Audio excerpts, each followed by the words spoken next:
사고가 대기에 퍼지고 있다며 강한 산성비를 우려했습니다. 이란 외무부가 석유시설에 대해 의도적인 화학전을 벌인 전쟁 범죄라고 맹비난하자 이스라엘은 더 강하게 압박했고 미국은 거리를 뒀습니다. בנוסף, תקפנו הלילה מאגרי דלק ששימשו את הכוחות הצבאיים של המשטר ושימשו להפעלת תשתיות צבאיות. There are no plans to target Iran's oil industry, their natural gas industry, or anything about their energy industry. And these are Israeli strikes. 식수를 공급하는 잠수화 시설도 표적이 됐습니다. 이란 남부 호르무즈 해협의 게슘 섬이 폭격을 맞아서 30개 마을에 물 공급에 차질이 생겼습니다. 이란은 바레인주둔 미군의 공격으로 판단하고 바레인의 잠수화 시설을 보복 타격했습니다. 사우디아라비아와 아랍에미리트에서는 이란의 미사일 파편에 인명피해가 발생했습니다. ترى الإمارات يلدها غليظ ولحمتها مرة لحم النكل.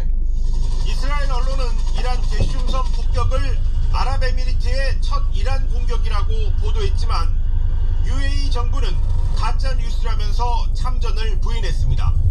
YTN 신호입니다.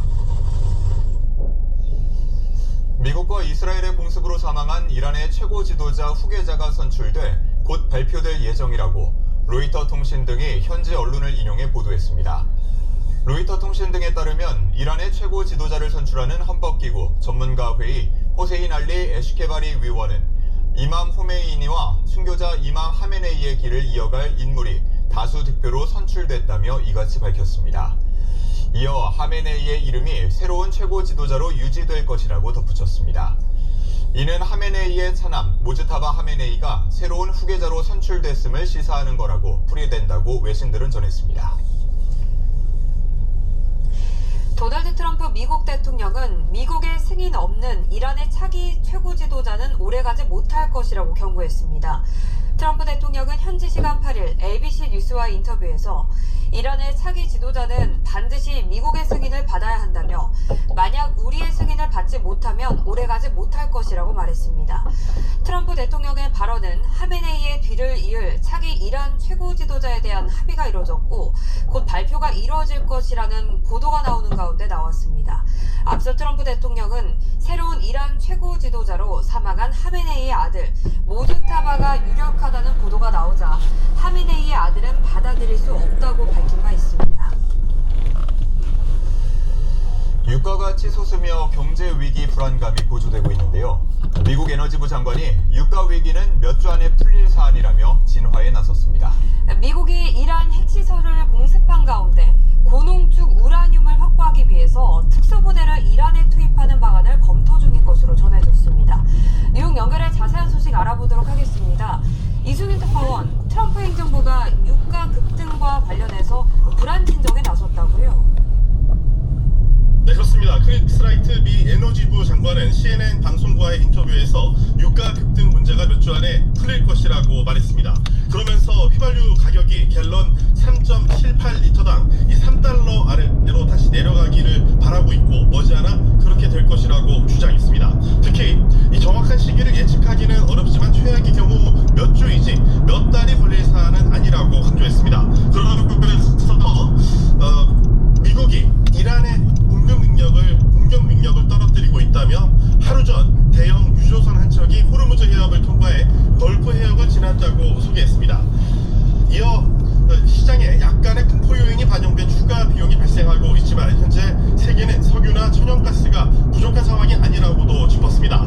라이트 장관은 이란의 수도 테헤란 주변에 주요 석유 저장 시설이 공습으로 폭발한 것은 이스라엘의 작전이며 미국은 테헤란의 에너지 인프라를 전혀 표적으로 삼지 않는다면서 부인했습니다. 라이트 장관의 발언을 직접 들어보시죠. In the worst case, this is a week's, this is not a month's thing.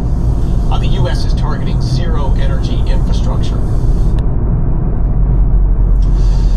이란의 공군과 해군 전력을 상당수 제거했다고 밝힌 미군이 이번에는 이란의 핵시설을 공습했다고요? 네, 그렇습니다. 그렇습니다. 이란 중부의 핵시설이 미국과 이스라엘의 공습에 피해를 받지만 주변에 방사능 오염은 관측되지 않았다고 이란 반관영 이스나 통신이 보도했습니다. 이란 국립핵안전센터는 전날 미사일을 동원한 이스라엘과 미국의 공격으로 이스파한 지역에 있는 감마선 조사 살균 시설이 상당한 타격을 받았지만 방사능 오염은 보고되지 않았다고 밝혔습니다. 이는 최근 미국과 이스라엘이 이란 핵시설에서 60% 농축 우라늄 450kg을 확보하기 위해 특수부대를 투입하는 방안을 검토 중이라는 관측이 제기된 직후 나왔습니다. 미국의 인터넷 매체인 아시오스는 지난해 6월 미국과 이스라엘의 공습 때 표적이었던 핵시설을 3곳 가운데 이스파한에 우라늄이 남아있어 전쟁 후반 단계에 이를 확보하는 작전 구상을 보도했습니다. 이는 전쟁 중 이란 영토에 지상군을 투입하는 고위험 작전이 될 전망입니다. 준무기급으로 평가되는 60% 농축 우라늄은 몇 주 안에 무기급인 90% 수준으로 농축될 수 있으며 이는 핵폭탄 11기를 만들 수 있는 분량입니다. 이란도 우라늄을 회수하기 위해 이스파한 핵시설 지하에 진입할 가능성이 있어서 실제 작전은 이란군의 대응 능력이 크게 약화한 뒤에만 판단이 가능할 것으로 가능성이 높다고 악시오스는 전했습니다. 트럼프 대통령은 이란의 농축 우라늄을 확보하기 위해 특수부대를 투입할 가능성에 대해서는 모든 것이 테이블 위에 놓여 있다고 강조했습니다. 트럼프 대통령의 관련 발언을 들어보시죠. An Iranian regime armed with long-range missiles and nuclear weapons would be an intolerable threat.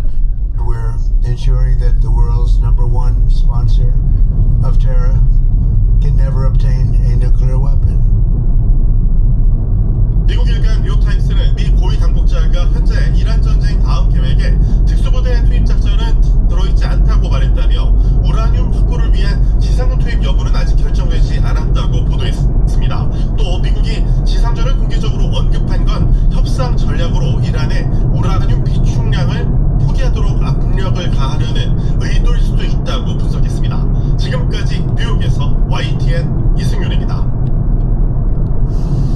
이렇게 중동의 전선이 확산하는 가운데 이스라엘은 이란의 대리 세력 헤즈볼라가 장악한 레바논을 향해서도 집중포화를 퍼붓고 있습니다.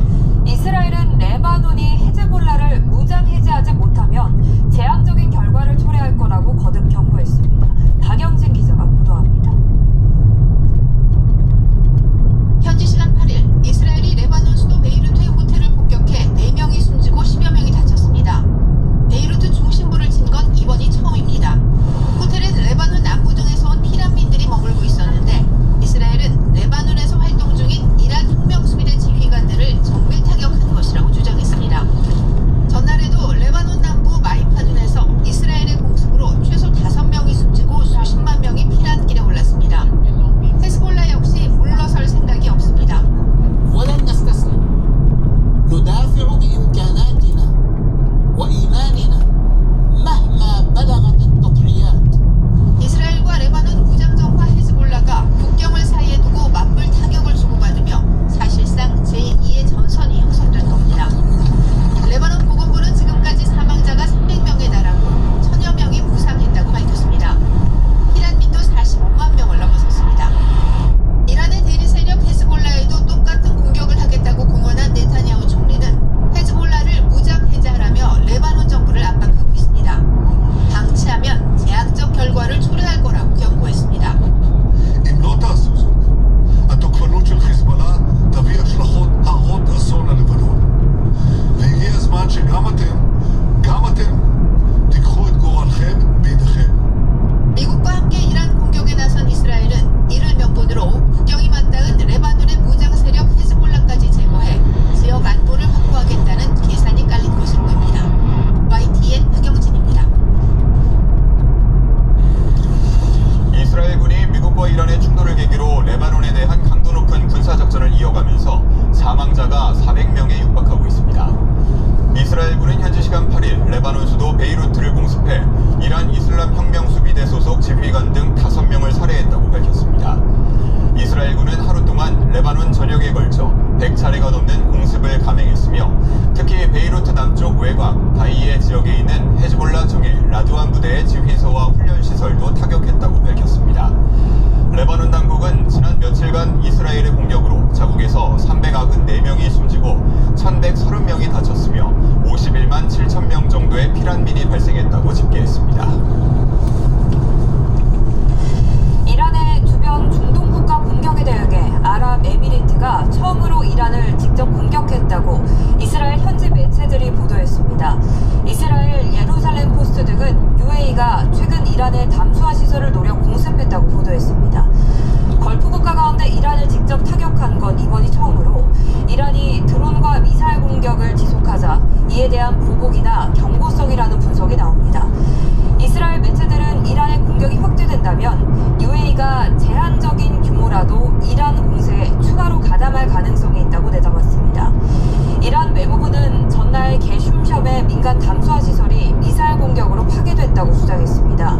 이란은 공격 주체를 바레인의 주 파이르 기지에 주둔한 미군으로 지목하고 보복으로 바레인 담수화 시설을 미사일과 드론으로 공습했습니다. 이에 대해 UAE 측은 이란에 대한 첫 공격 관련 보도를 부인하는 취지의 성명을 냈습니다. UAE 외무부는 성명에서 이란의 잔혹하고 부당한 공격 행위에 맞서 자위권을 행사하고 있다고 밝혔지만 담수화 시설 공격은 언급하지 않았습니다. 아바스 아라그치 이란 외무장관은 미국과 이스라엘의 공격으로 시작된 전쟁의 일시 휴전에는 만족할 수 없다면서 영구적 종전이 이루어질 때까지 싸우겠다고 밝혔습니다. 아라그치 장관은 현지 시간 8일 보도된 미 NBC 뉴스와 인터뷰에서 미국과 이스라엘이 지난해 6월에 12일 전쟁을 끝내기 위한 휴전을 파기했다며 이같이 주장했습니다. 또 전쟁의 영구적 종결이 필요하다며 거기에 도달하지 않는 한 우리 국민과 안보를 위해 계속 싸워야 할 것으로 생각한다고 말했습니다. 아라그치 장관은 러시아가 중동 내 미군 위치 정보 등을 이란에 지원하고 있다는 보도와 관련해 러시아의 지원을 받고 있느냐는 질문에 이란과 러시아 간 협력은 새로운 것이 아니고 비밀도 아니다라고 답했습니다. 주한미군 공군기지에서 수송기 상당수가 최근 분주한 움직임을 보인 것으로 나타났습니다. 주한미군 전력이 이미 중동 사태에 반출됐을 수 있다는 관측도 나오고 있습니다. 이종원 기자입니다.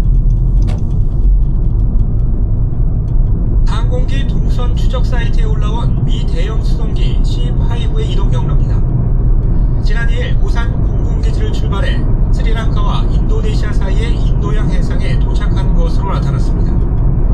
이틀 뒤에 오산으로 다시 돌아왔는데 그처 군함에 물자를 실어 나르는 것으로 추정되는 대목입니다. 미군은 지난 4일 스리랑카 일대에서 이란 군함을 격침하기도 했습니다. 이외에도 미 수송기 여러 대가 이미 오산 기지에서 이륙한 것으로 알려지면서 주한미군의 방공자산이 중동으로 차출됐을 수 있다는 관측이 나오고 있습니다. 앞서 주한미군은 국내 다른 미군 기지에 있던 요격 미사일 패트리엇 일부를 이미 오산으로 이동시킨 상태입니다. 주한미군의 핵심 방공 전력인 패트리엇은 미국이 이란 핵시설을 타격했던 지난해 중동에 순환 배치됐고 이번 중동 사태 발생 뒤에도 반출 가능성이 꾸준히 제기되어 왔습니다.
수습에 대비해 관저를 대피소로 개방한 상태로 그제까지 관저에 대피한 인원은 25명입니다. 정부 압박 속에 주유소 기름값 상승폭이 크게 줄었다고는 하지만 서울 지역 경유 평균 가격은 2,000원에 육박하고 있습니다. 급등하는 국제유가의 추가 상승이 예상되는 상황에서 정부는 석유 최고 가격 지정제를 위한 준비를 거의 마쳤다며 시장 상황을 보면서 대응하겠다고 밝혔습니다. 정현우 기자의 보도입니다. 1리터에 1,999원, 서울에 있는 한 주유소에 붙은 경유 가격입니다. 휘발유도 1,949원, 크게 오른 가격에 손님은 좀처럼 안 보입니다. 하지만 이마저도 서울에선 비싼 축이 아닙니다. 경유 1리터에 2,000원을 넘겨 2,400원을 받는 주유소도 주변 곳곳에 있기 때문입니다. 이처럼 1,900원 초반대 수준인 전국 평균과 달리 서울 평균 경유 가격은 이제 2,000원대가 목전입니다. 휘발유 가격도 전국 평균은 1,900원 미치지만 서울은 1,900원 중반대입니다. 다만 정부 압박에 하루에 100원 넘게 오르던 상승세는 둔화됐습니다. 그러나 1배럴에 $90를 돌파한 국제유가 움직임에 국내 기름값 추가 상승은 불가피해 보입니다. 정부는 기름값의 상한선을 두고 가격을 통제하는 최고가격 지정제 도입 준비를 거의 마쳤다고 밝혔습니다. 김정관 산업통상부 장관은 시장 상황을 보며 바로 시행할 수 있게끔 조치하겠다고 말했습니다. 최고가격 부시에 대한 내용이라든지 방식에 대해서는 실제로 시행을 하게 되면 바로 할 수 있도록 조치를 해나가겠습니다. 그 발표하게 되면 발표 시점에서 상세 내용은 같이 발표하도록 하겠습니다. 다만 가격 통제에 따른 민간 적자는 세금으로 메워줘야 하는 재정 부담에 수익성 악화를 우려한 정유사와 주유소가 판매를 기피하는 공급 절벽 현상도 우려됩니다.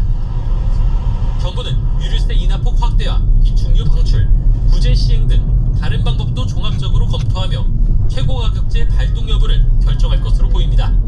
YTN 정윤우입니다. 이재명 대통령이 중동 상황과 관련해 우리 경제와 물가 상황을 점검하기 위한 비상경제 점검회의를 주재합니다. 오늘 오전 11시 청와대에서 열리는 회의에는 재정경제부와 산업통상부, 기후에너지부, 기획예산처 등이 참석할 예정입니다. 이 대통령은 중동발 불확실성 중대에 따른 국제금융시장과 유가 등의 변동 상황, 증시와 환율 등을 두루 점검하고 대책을 논의할 것으로 보입니다. 또 석유 최고가격 지정제, 기름값 담합, 바가지 단속 현황 등 이 대통령이 최근 검토를 지시했던 내용도 다뤄질 것으로 관측됩니다. 이렇게 치솟는 기름값에 밤새 난방을 해야 하는 비닐하우스 농가는 막막함을 호소하고 있습니다. 가격이 조금이라도 저렴한 주유소는 운전자들이 몰리면서 북새통을 이루고 있습니다. 김군우 기자가 보도합니다. 우리가 입고 있는 비닐하우스 농가입니다. 꽃샘추위로 쌀쌀한 날씨에도 안쪽은 30도가 넘습니다. 대형 난방기가 가동되고 뿌리가 얼지 않게 땅에 난방장치가 붙여 있어서입니다. 원래 초여름 작물인 오이는 기온이 10도 밑으로만 내려가도 심한 냉해를 입습니다. 추운 겨울에는 밤새 난방기를 돌려서 온도를 맞춰야 합니다. 5개월 남짓 재배기간 난방용으로 쓰는 중유와 등유의 양만 2만 리터가 넘습니다. 그런 만큼 수확을 앞둔 시점에 터진 이란 사태와 갑작스러운 고유가는 큰 부담입니다. 리터당 1,200원대였던 난방용 기름값이 하루아침에 1,800원을 넘기며 생산비가 수백만 원 늘었습니다. 한겨울이 아니라 다행인데 우리한테는 예전에 없던 기름값이 지출이 소득에서 지출이 되다 보니까 그렇게 상당히 좀 농민들이 피해라고 하우스 하시는 분들은 엄청 피해라고 볼 수가 있죠. 지금 경유값이 치솟으며 운송비 역시 하루가 다르게 오르고 있습니다. 기름이 조금이라도 저렴한 주유소는 화물차와 승용차로 북새통입니다. 확실히 좀 많이 부담되고 그래도 제일 저렴한 곳 보여서 바로 들어왔습니다. 동네에서 보니까 막 1,800원 이렇게 1,900원 올랐길래 제일 그래도 1,700원대로 돼서 치솟은 기름값이 식품 생산부터 운송까지 연쇄적인 영향을 주면서 몇 달 뒤 밥상 물가 상승에 대한 우려도 큰 상황. 중동전쟁의 여파는 지구 반대편 우리나라를 뿌리부터 흔들고 있습니다. YTN 김근우입니다. 중동 지역으로 여행을 계획 중이었거나 이 지역을 경유해 가려던 여행객들의 고민도 깊어지긴 마찬가지입니다. 주요 여행사는 해당 여행 상품을 취소 전액 환불해주기로 했습니다. 김승환 기자가 보도합니다. 가입자 100만 명이 넘는 결혼 관련 포털 카페에 올라온 글입니다. 다음 달 카타르 도하를 거쳐 유럽으로 신혼여행을 가는데 중동을 경유해도 괜찮을지 걱정된다는 내용입니다. 이처럼 미국 이스라엘과 이란 간 전쟁이 중동 전역으로 번지면서 여행업계에도 비상이 걸렸습니다. 주요 여행사들은 고객들이 상품 취소를 원할 경우 결제액을 전액 돌려주기로 했습니다. 이번 달 출발하는 중동행 상품뿐 아니라 중동을 경유해 다른 지역으로 가는 여행 상품까지 수수료나 위약금 없이 전액 환불해주겠다는 방침입니다. 놀, 하나투어, 참 좋은 여행 등은 이번 사태로 귀국이 지연된 고객들에게 현지 체류 비용을 지원하기로 했습니다. 이 같은 결정은 관광객들이 자주 찾는 UAE 등의 특별 여행주의보가 발령된 상태에서 내려졌는데 여행업계 관계자는 YTN에 규정상 의무는 없지만 도의적인 차원에서 수수료를 면제해주는 거라고 설명했습니다. 이후 외교부는 UAE 등 중동 7개 나라에 대한 여행 경보를 철수 권고인 3단계로 상향 조정했습니다. 외교부는 해당 지역을 방문할 예정이라면 이를 취소하거나 연기해달라고 당부했습니다. 소비자원 소비자 분쟁 해결 기준에 따르면 계약 체결 이후 외교부가 3단계 이상의 여행 경보를 발령할 경우 위약금 없이 계약금을 돌려주도록 하고 있습니다. 중동 정세가 불안정해지면서 여행객들의 발걸음도 한동안 조심스러워질 것으로 보입니다. YTN 김승환입니다.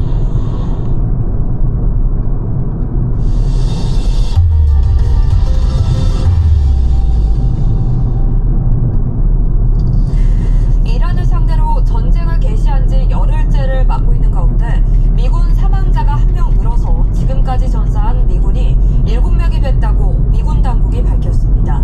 미 중부사령부는 현지 시간 8일 성명에서 3월 1일 사우디아라비아에서 미군을 대상으로 한 이란의 공격으로 중상을 입었던 미군 1명이 어젯밤 사망했다고 밝혔다고 로이터 통신이 보도했습니다.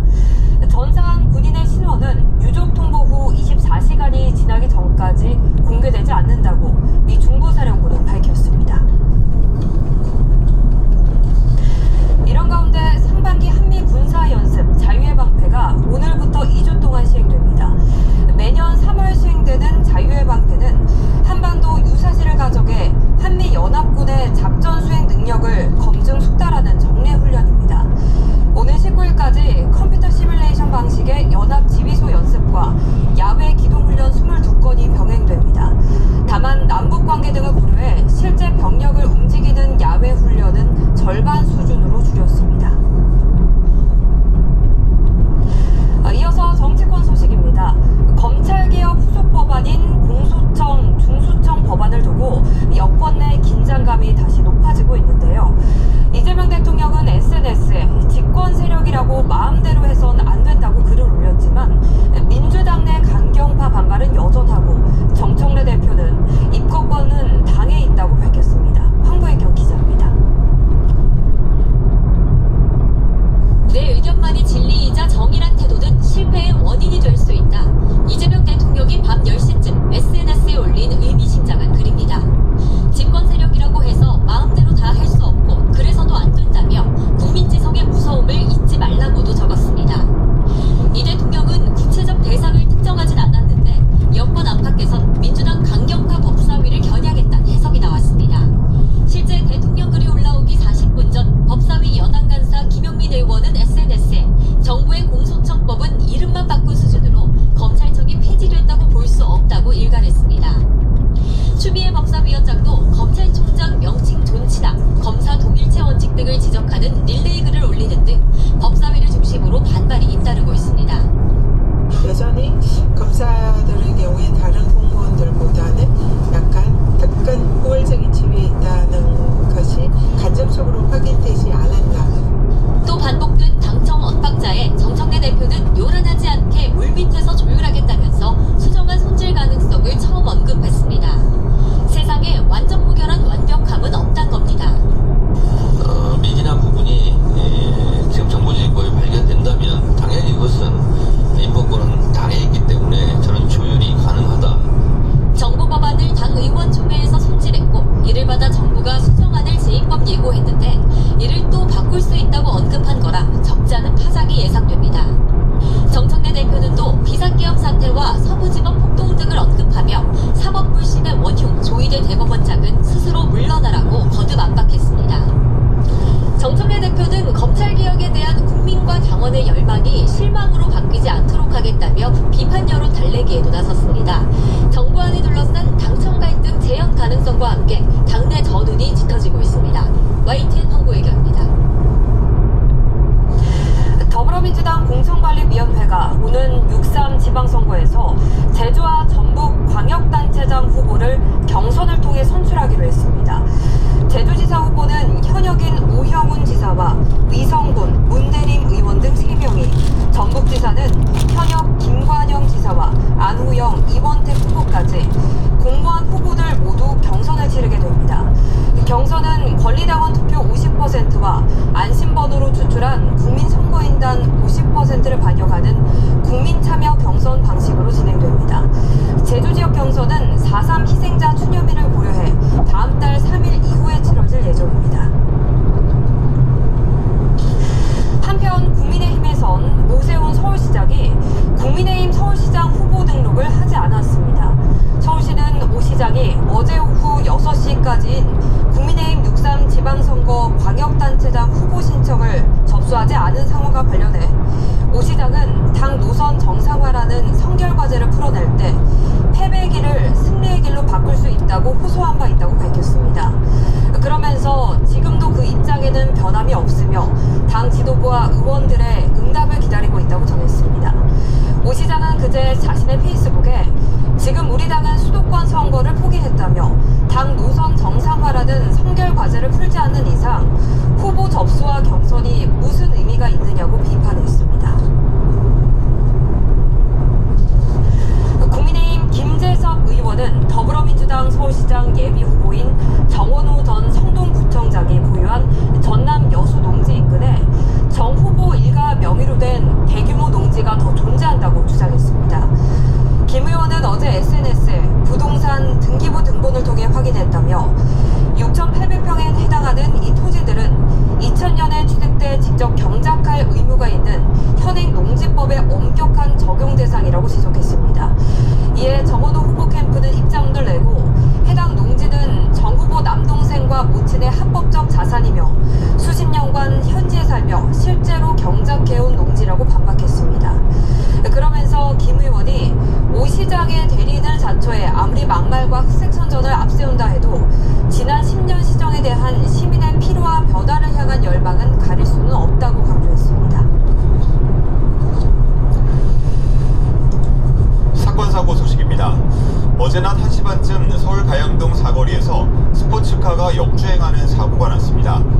우회전하던 중 중앙선을 침범해 차량 석 대를 잇따라 들이받은 것으로 전해졌는데요. 경찰은 운전자를 체포해 경위를 조사하고 있습니다. 유서연 기자가 단독 보도합니다. 새하얀 스포츠카 뒷부분이 새카맣게 그을렸습니다. 타이어는 불타 휠만 남았고 유리도 산산 조각났습니다. 대낮 서울 가양동 사거리에서 역주행 사고를 낸 차량입니다. 이 차량은 우회전하던 중 돌연 중앙선을 침범한 것으로 조사됐습니다. 그럼에도 멈추지 않고 그대로 역주행하면서 반대편 1차로에서 대기 중이던 차량 3대가 고스란히 피해를 봤습니다. 사고 목격자는 YTN에 운전자가 사고 이후에도 내리지 않고 계속해서 가속 페달을 밟았고 그 과정에서 충격으로 차량에 불이 붙었다고 전했습니다. 받고 나서 가만히 있다가 이제 갑자기 페달 봤더니 악셀 봤더니 쭉 밀고 갔어요. 갑자기 불이 나가지고 제 직원한테 이제 소화기 좀 갖고 와라 하고 이제 소화기로 이제 가서 껐어요. 다행히 피해 차량 탑승자 가운데 다쳐 병원으로 곧바로 이송된 사람은 없었고 사고를 낸 남성 운전자는 경상을 입었는데 병원 이송을 거부한 것으로 알려졌습니다. 사망명은 구조했고요. 이미 구조해서 구청사한테 인계했을 거예요. 경찰은 사고를 낸 40대 남성 운전자를 긴급 체포했습니다. 음주나 약물운전 여부 등 정확한 사고 경위를 조사하고 있습니다. YTN 유서연입니다. 어제 오후 5시 15분쯤에는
재판부, 사무처, 연구부 등 크게 3개 축으로 나뉩니다. 재판관을 포함한 헌재 전체 구성원은 현재 353명인데 이 가운데 사건의 심리와 각종 연구를 맡는 연구부를 중심으로 증원이 필요하다는 게 헌재 입장입니다.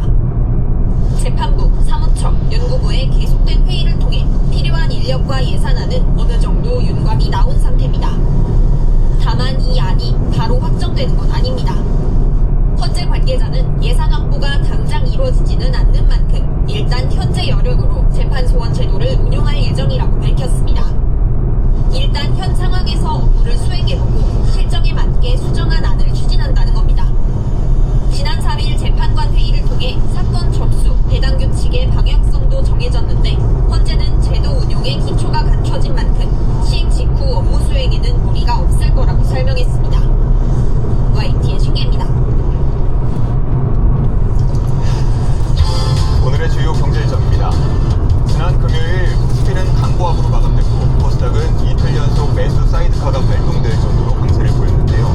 중동 사태 속 롤러코스터 장세를 보이고 있는 투비 증시, 월요일인 오늘 개장 상황에도 관심이 쏠립니다. 삼성전자 노동조합이 5월 총파업을 목표로 오늘부터 재계획의 찬반 투표를 실시합니다. 삼성전자 노조는 지난 석 달 동안 사측과 임금 협상을 벌여왔지만 성과급 산업 폐지에 대한 입장이 사측과 팽팽하게 맞서서 지난달 19일 교섭 결렬을 선언했습니다. 금융감독원이 오늘 은행 지주회사 임직원과 은행연합회 관계자 등을 불러 2026년 은행 부문 금융감독 업무 설명회를 엽니다. 금감원의 올해 은행 부문 감독 검사 방향을 설명하고 관련 질의응답도 이루어집니다. 내일은 금융투자 부문, 올해는 보험 부문 업무 설명회를 엽니다.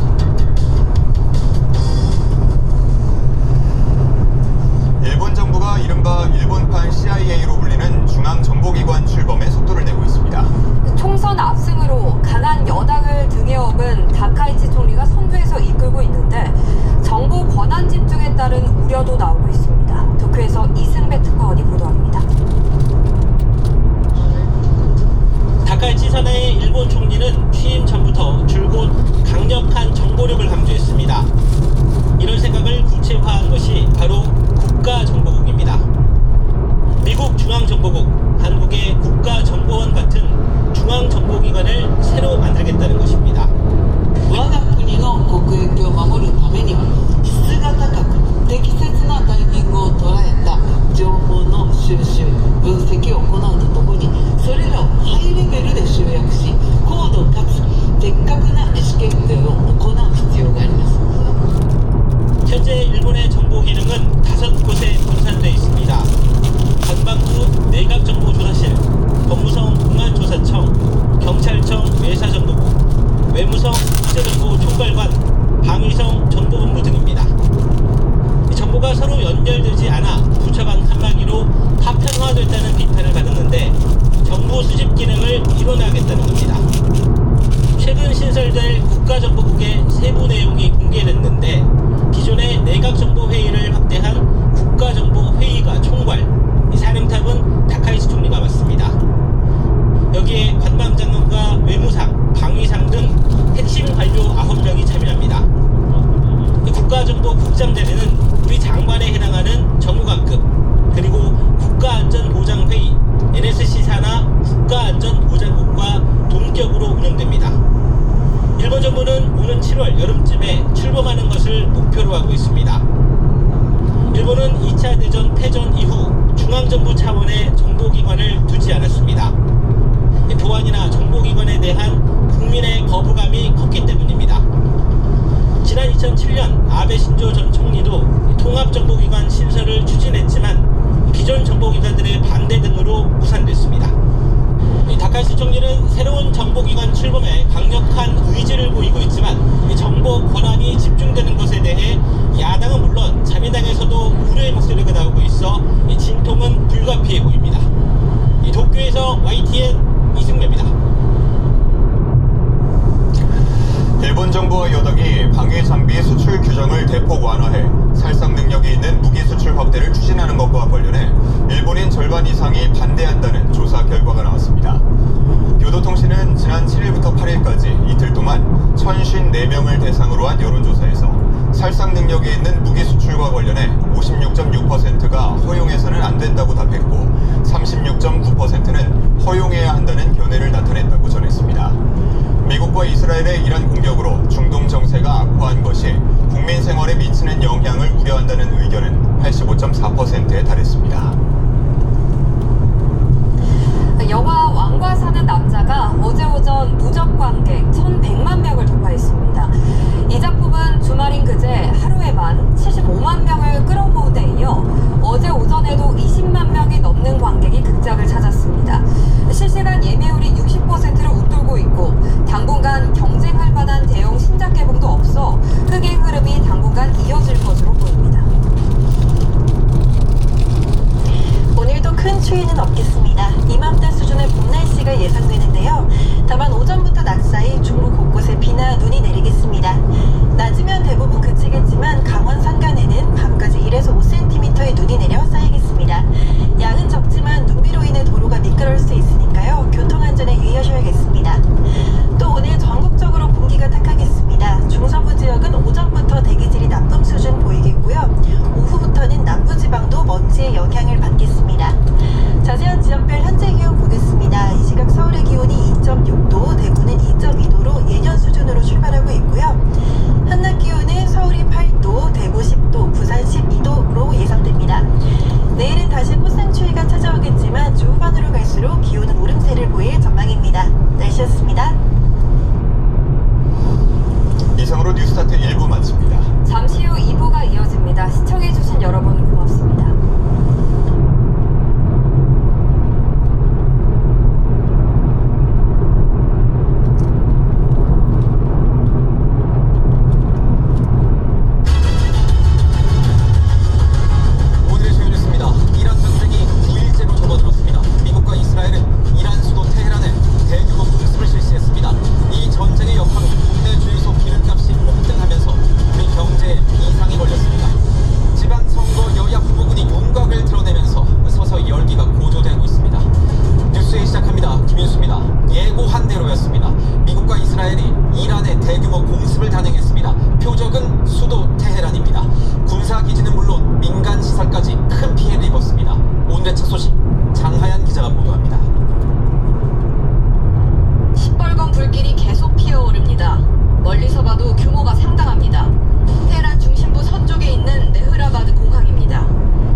한편 레바논 수도 베이루트 중심가의 한 호텔도 공습을 받아 4명이 숨지는 등 피해가 발생했습니다.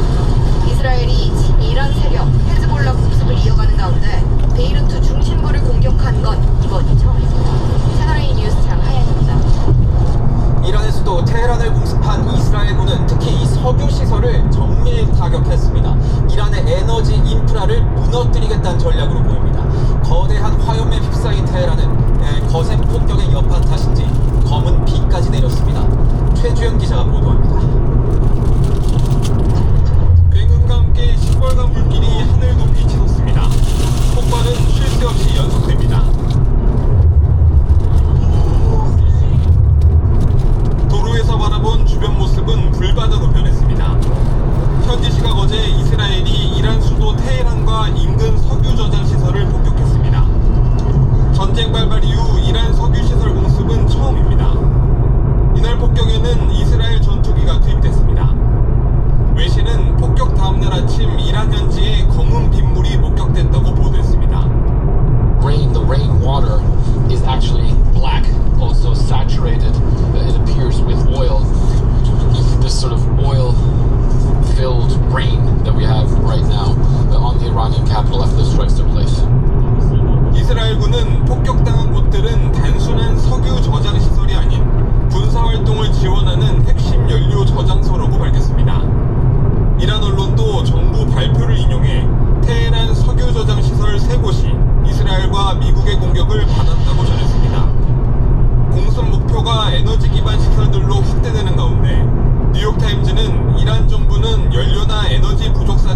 없을 것이라고 주장한다고 보도했습니다. 채널A 뉴스 최주현입니다. 이란도 반격을 이어가는 중입니다. 이란 대통령이 직접 인근 걸프 국가들에 대해선 공격을 중단하겠다고 했지만 채 하루도 되지 않아 공습을 재개했습니다. 두바이 공항 이 자폭 드론에 타깃이 됐습니다. 이란 내부 지휘 체계에 균열이 생겼다는 분석이 나오고 있습니다.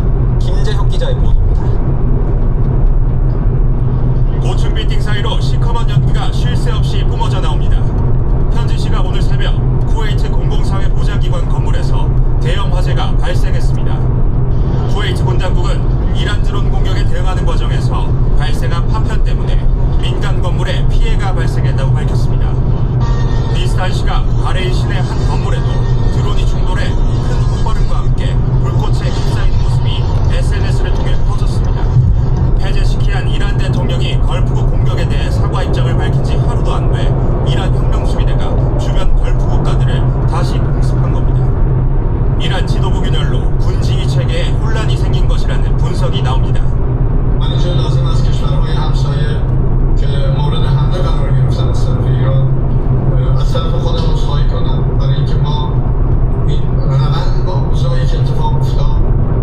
이란 대통령이 사과를 발표한 당일에도 드론이 두바이 공항 터미널 근처에서 땅으로 곤두박질 치며 강력한 폭발을 일으키는 영상이 포착된 바 있습니다. 이란 내 강경파인 사법부나 의회 등은 대통령의 유화책을 정면 반박하며 영내 미군 기지가 존재하는 한 강화된 공격은 계속될 것이라 천명했습니다. 이란의 거듭된 공격에 사우디와 카타르는 안전과 국익 보호를 위해 필요한 모든 조치를 주저없이 취할 것이라며 강력한 대응 의지를 드러냈습니다. 특히 사우디는 이란 공격이 계속되면 자국 내 미군 기지를 대이란 공격에 개방할 수 있다고 경고했습니다. 채널A 뉴스 김재혁입니다. 그렇다면 미국과 이스라엘의 다음 스텝은 뭘까요? 쿠르드 반군이 미군을 대신해 이란과 지상에서 대리전을 펼 거라는 관측이 타진됐지만 정작 트럼프 대통령은 개입을 원치 않는다고 말을 바꿨습니다. 이미 충분히 복잡하다는 건데요. 이유가 뭘까요? 뉴욕에서 조아라 특파원이 전합니다.